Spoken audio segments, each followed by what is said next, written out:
I believe these 6 things helped my husband survive when he had double pneumonia during COVID. Plus 1 mistake you need to avoid if you have COVID. In 2020, my husband got COVID and he developed double pneumonia. He was an ICU nurse and he was actually a COVID nurse. He had a lot of COVID patients. So when he developed COVID, his oxygen was low, so he had to go to the emergency room. I didn't think I would ever see him again when I dropped him off at the emergency room.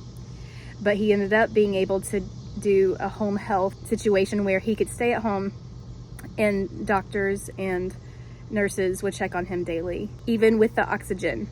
There was a second day where I didn't think that he would make it, because even with the oxygen, he was not able to get enough oxygen in his lungs. So here's the 6 things that I feel like really were a turning point and helped heal him. Okay, the first one is, let me look at my notes, stomach line. Because he knew about COVID, because he'd been having COVID patients, he knew to lay on your stomach.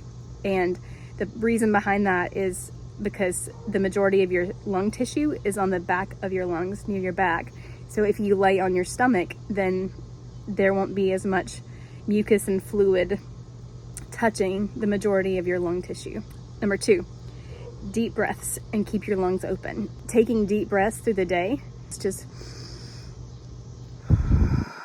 throughout the day, and taking walks throughout the day, being able to keep your lungs working and clearing well. So number 2 is deep breaths, keep your lungs open. All right. And also walking outside will help you because of the vitamin D from the sun. So double win. All right. Number 3 is turmeric for inflammation.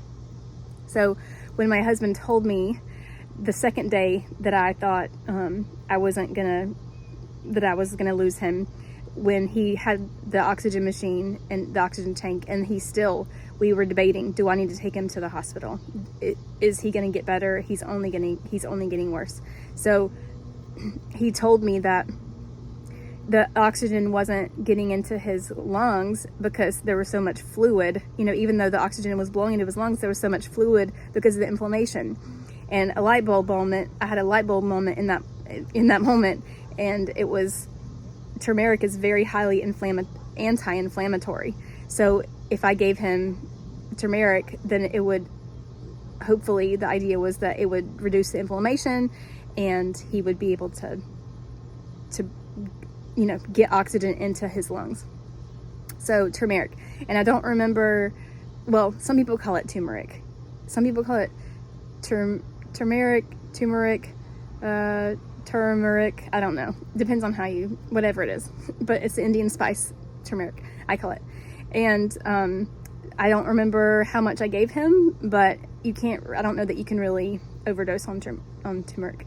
The 4th thing is CPT. It's chest physiotherapy. And I was posting about him on Facebook, and one of my friends sent me this article about this person doing chest physiotherapy. So it's essentially like you're basically drumming with cupped hands. You're drumming externally on the person's lungs. So on the front of their chest, the side of the chest, the back. I got him to turn over on his side, on his back, on his stomach.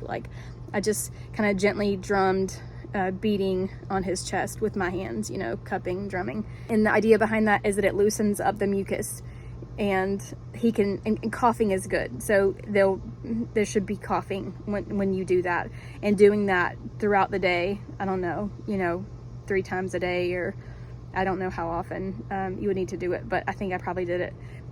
I was very desperate that day. I was very desperate leading up to that day, especially. So I did it frequently to try to break up that mucus to, free his lungs.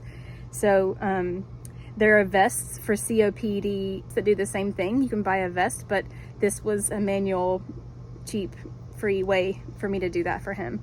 Number 5 is saline vials in the nebulizer. So a friend of mine who has daughters who have compromised lungs, though, she told me about this. So what we did was alternated. So he was using albuterol in the nebulizer, And instead of using albuterol every time, we would use little saline vials, kind of the same thing. I got them from a pharmacy. I think you can get them on Amazon.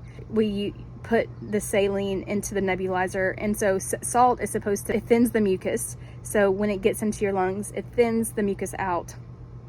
And it also is antibacterial. Bacteria can't grow when there's, you know, the salty environment. So the saline vials, I feel like, were huge. And like I said, it was something that my friend had used and has been, you know, caring for her daughters for years and used those. Those have been lifesavers. And the sixth one is prayer. I am a believer in Jesus, and I believe that he is powerful and he is our healer. One of our former pastors called Guy the day that we were debating, do I need to take him to the hospital or not? And he called and prayed for him. And that same day I was driving and I was just pleading for the Lord for my husband's life. I was crying out to God to save my husband, and I was just clinging to his rescue. But when I got back, and I don't remember the time frame, but like I said, our pastor was praying for my husband, and pretty much as soon as he got off the phone, I could tell his demeanor had changed, and it seemed like he was kind of walking in believing in accepting and experiencing his healing in that moment. Prayer. So God is the one, I believe that God is the one who gives us all these other tools, you know, turmeric and salt. He calls us to be the salt of the earth. It is healing. And also one more mistake that you should avoid.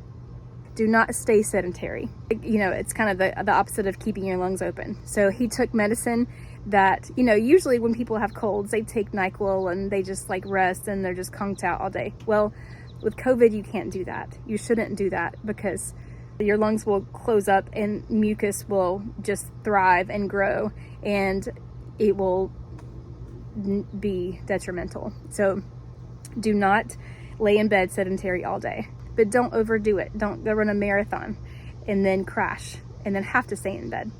I hope this helps you. Please share it with other people who might have COVID, who might have other lung diseases or sicknesses, because I think these principles would apply to any lung illness.